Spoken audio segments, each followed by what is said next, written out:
ndagushima kubwa kino gitondo Mana. Ndagushima kuko mwami unyibutse uyu munsi. Turagushima Mana twe na madame wanje. Turazi neza mwami, turavyizera kuko ubikoze. Niyo mpamvu tugushimye tuvuga ngo urabereye mwami cyubahiro kubw'ubuntu bwawe wadukunze mwami, wadukuye agasuzuguro. Urakoze Mana kuko ubikoze. Ishimwe n'icubahiro n'ibibi byawe Mana. Nubwo ndakarose mwami, niyo ndiko ndaja, ndakwinginze Mwana ngo ujane nanje mw'izina rya Yesu Kristo, na madame wanje ugumane nawe. Ndagushima Mana kuko wadukunze, kuko mwami watwitwararitse. Mw'izina rya Yesu, amen. Turasubira.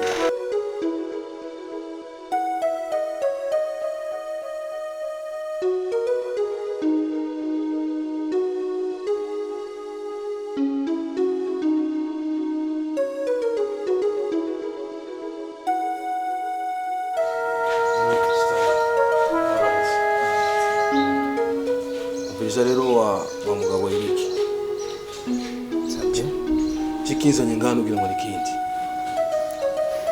urana avance yawe yarahetse ukuntu kundi kwezi kuyongereye ko kuri avance yawe yameza 3 ko yahetse urukuranyumva jenje gutora amara yanje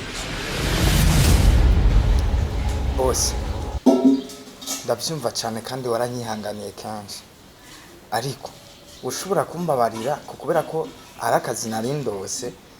Rero maze gushika kuri ako kazi nari kubasha kushobora kuzanzanya amafaranga yawe. Sinzi ko ushobora kumbangira mukandeka nkagenda kuko ndiko ndacererwa. Amahera yawe ndaza kuyaguha ku mugoroba mvuye ku kazi. Murarinda kwera mutakiri nko uviriza nabwire ikintu kimwe wamuga. Iyo ubonye ubuzima bukunani subira kugatumba. Izi turiko turazubaka natwe zaratuvunye, twazubatse kugira turondere passion. Uri kuranyumva? Ndiko ndabyumva. None webwe mukama kigocha bega sindabagiri biti. Rero ushaka ko nzani gufunishireko. Ariko navuze ko ndayaguha. Urayamba? Yesu yabikoze. Yesu wanyu, Yesu yabikoze. Pereza shira hari ko yabikoze. Shira. Ariko mutanakubwiye ko ndayaguha ku mugoroba. Urayama ku mugoroba nuvuga ko Yesu yabikoze. Shira. Yesu yabikoze yampaye akazi. Aho ubona ku mugoroba sindakubesha kandi Yesu yamara umwizigirwa nkuko nanje ndakuba umwizigirwa uyu munsi ndaza kuyagushikanira ku mugoroba no kuri ntugire ikibazo kandi ndanagushimira kubera ko wanyihanganye. Umayisango ryo ku mugoroba? Yego murashobora kumbabarira no kuri nkagenda ndiko ndacererwa ndabingenze. Si umayisango ryo ku mugoroba? Yego. Ndarabuye Yesu wawe kwaza kukunkura ko ku mugoroba. Kubaka mwe muza mwinjinda ubuzima bwanzu subira kugatumba gufata isuka. Muza kugarira mu bisagara mu mazu mutubatse. Akamara amazi akaraba kwe. Urazibe igitafari wewe.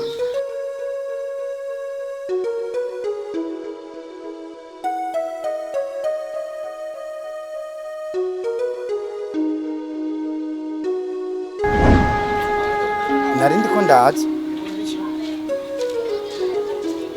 Sa? Sinirigwe ndaza. Umwana wabona boss.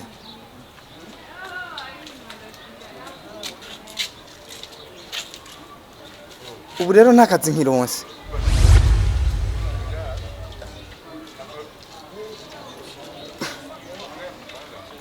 Oya. Mbabarira basi. None nta kuntu wabimfasha ukabingiramo. Kubera iki bidashoboka? Oya birashoboka, mfasha ndakwinginze, mfasha birashoboka. Ndakeneye n'ukura kano kazi ndakaronke, ndakwinginze mfasha.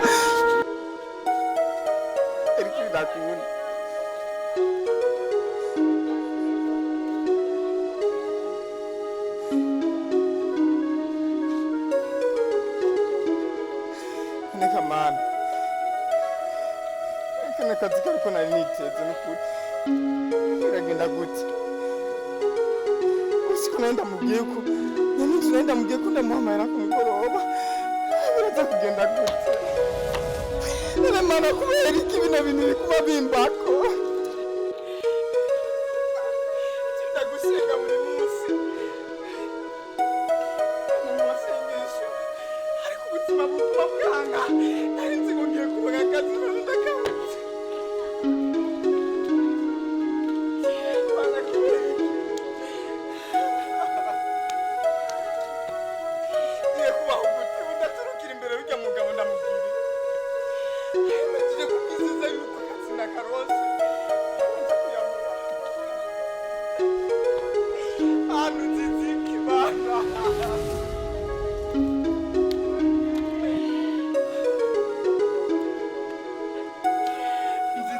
unziziki n'ukuri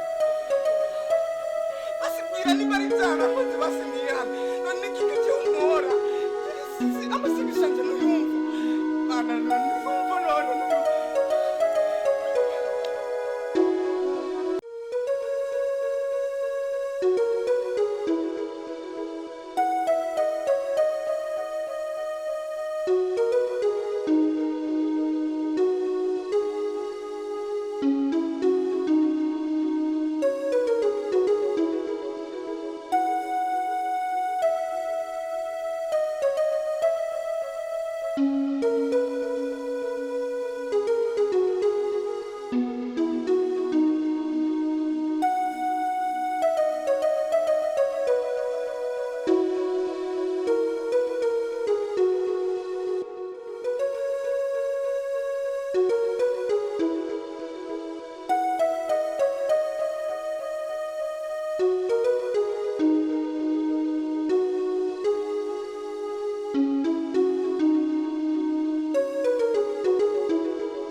turabirembeje pe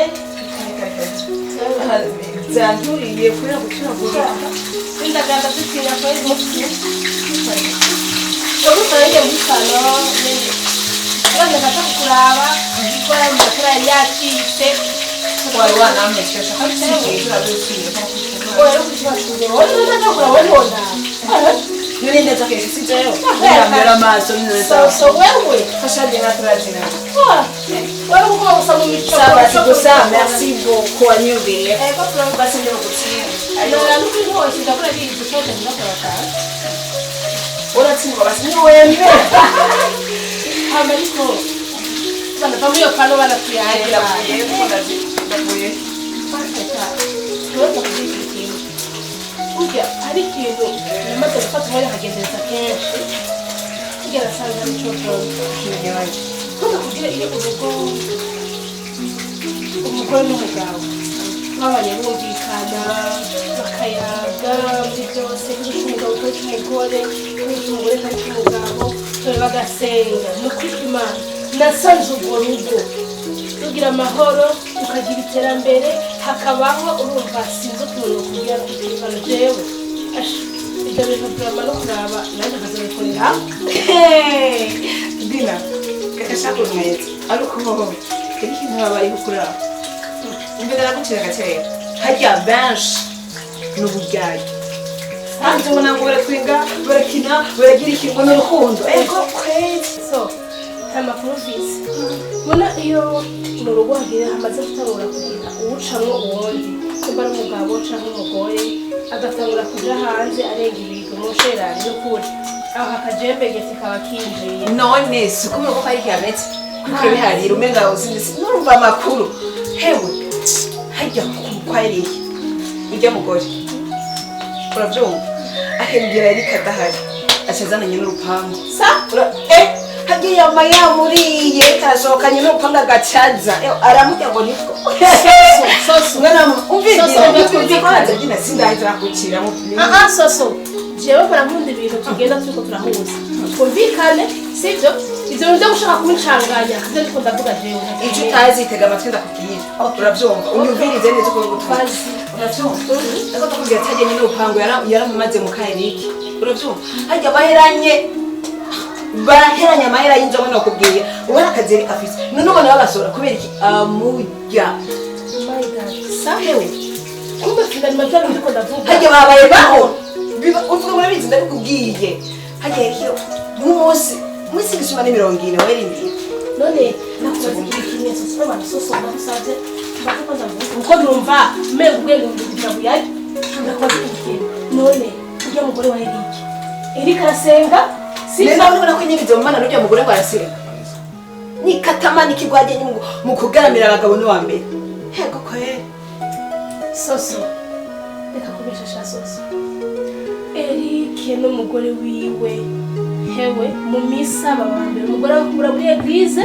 sivyo uzogenda uzorabe muhira iwabo buri munsi usanga Eric ariko n'umugore bakora yaga bariko barasoma bible bariko bapanga imigambi bari kumwe umva Eric ntashobora kuja atari kubona umugore kwenye kugira yumvisha yuko umugore wiwe aja kumucamo kangahe hehe umwanya abukuye he ari kubona umugabo umwanya no wose jewe ndiko ndavuga ibintu nzi neza kandi nzi neza ndagusubiramo ndabizi uravyumva hajya umugore wiyigira injyajya none bibaza she hajya si we wenyene ni benshi babikora mugabo abagabo batabimenya uravyumva ndakubwiye ibakane cyangwa ubireke nuko nyene ujye mugore nta mana ntaki n'umusambanyi ni maraya ni ndaya ngira amazina yose y'ibigorewore ari kuri we finalmente cyo gutuma umugabo bataronka akazisha n'umwaka n'umukusha ajye nyirikora mu kwegerana n'akato faroza gisamba shaba nuko vraiment ntashobora gutera imbere urabona ubuzima bwabo yego barahuza umugabo ntaho bava naho baja umugore nta kazi umugabo yirirwa mishose n'amadosi n'ibarabara umaze kubona umugabo akavukaza akaje kurondera akazi muhuye abari keke bienda amaje kurondera akazi ndabona yuko aje gutuma umugabo bataronka akazi umugore bamutera ibikoshi ari uko nta kintu na kimwe zoba bimariye nta kintu cyo kubashitse ko kwimariye je ndumiwe no kubona umugore wa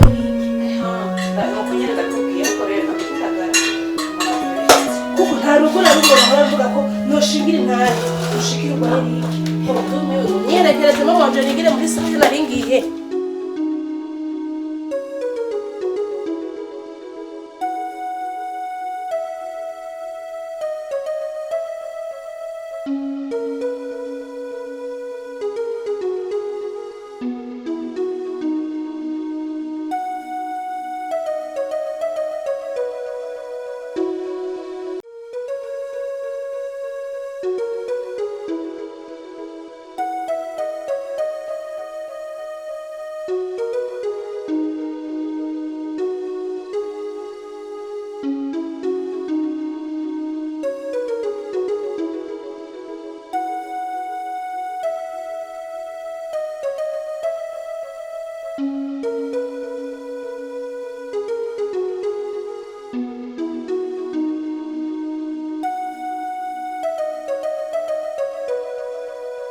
Bewa kuri ndakutagiye ku ishuri nibi. Nyishura avuga cyane. Uno musi habaye gutanga. Ivyo nivyo ndiko nakubaza. Ivyo nivyo ndiko nakubaza. Genda kwa mwene wanyayigura. Kandi numbaze. Tumenya ari udufasha. Mwene wacyakura he. Ikakungora. Uravyumva? Ninyongerereza ibivumvura. Ndavuze ngo genda kwa mwene wawe. Uravyumva? Genda none ahandi ko ndavuga genda.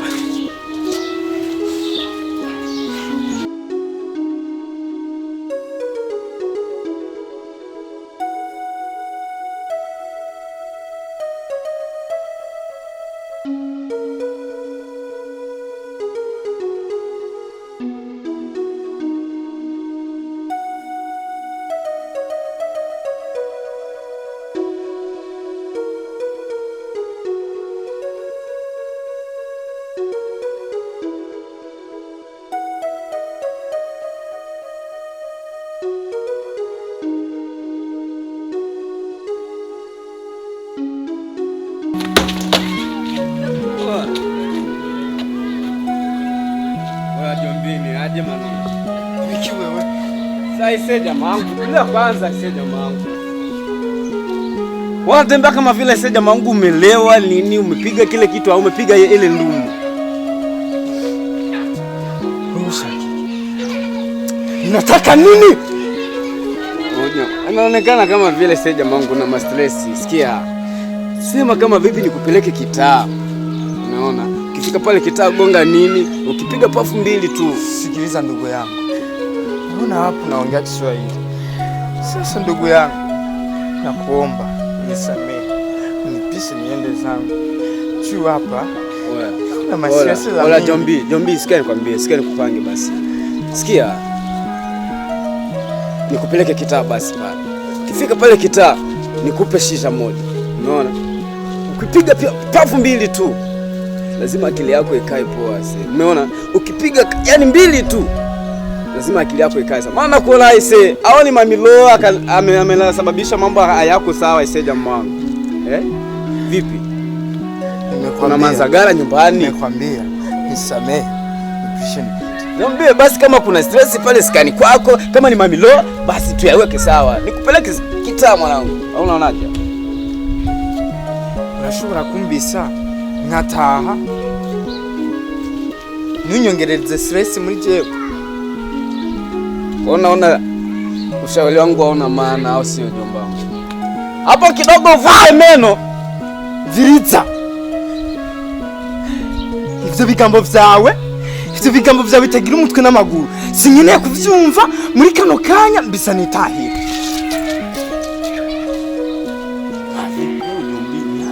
Au kuna masela wamenzingua huku. Jamani aje sasa. Wasela yake nataka kuitupa kwangu.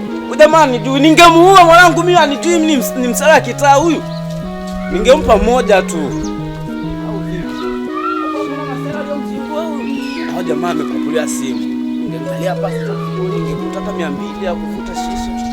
Kula ina. Haina noma mwanangu wewe tembea hivyo unavyojikubali nini? Sawa? Huko mbele ukikutana na majiwe ukidondoka haina noma asirudi kukusaidia.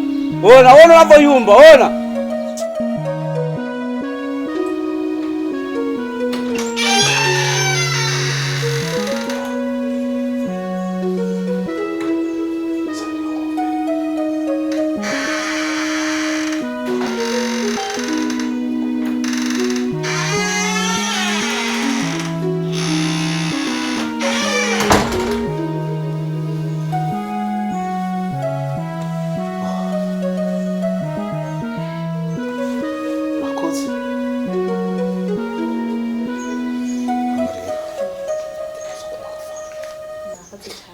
Nacho ndagushimiye wambere umwana mwiza uzushishikara uri umwana mwiza nkuko sivyo zurabe nibize bisarishe urumva amajewe umugabo wawe naho kigiye sikibazo zokwamaza ndamukarira kugenda mukarira gane nibize bisarishe kuranyumva ushishikara mbere kiretse isanza nirerera neza atangorane nimwe urumva muzokwibera ngakubuntu nko mu paradiso. Samura akoze bisa nawe urasarisha kubera ukuntu uramukarira cyane nanje bikambabaza. Bizaba bituma agenda kurondera amafaranga ahandi hantu. Abikoresheje ingufu nyinshi bivanye no kuntu muturubika ndagusaba. Uzagabanye kumukarira. Sawa, ivyo ndavyumva. Ivyo ngiye kuzobikurikirana ndabikorereko. Sawa. Hama rero irikana ki. Uyu hari kabusarisha ndagusaba. Genda kugira ngo ntihave agusanga ngaho. Sawa. Ariko kwa maika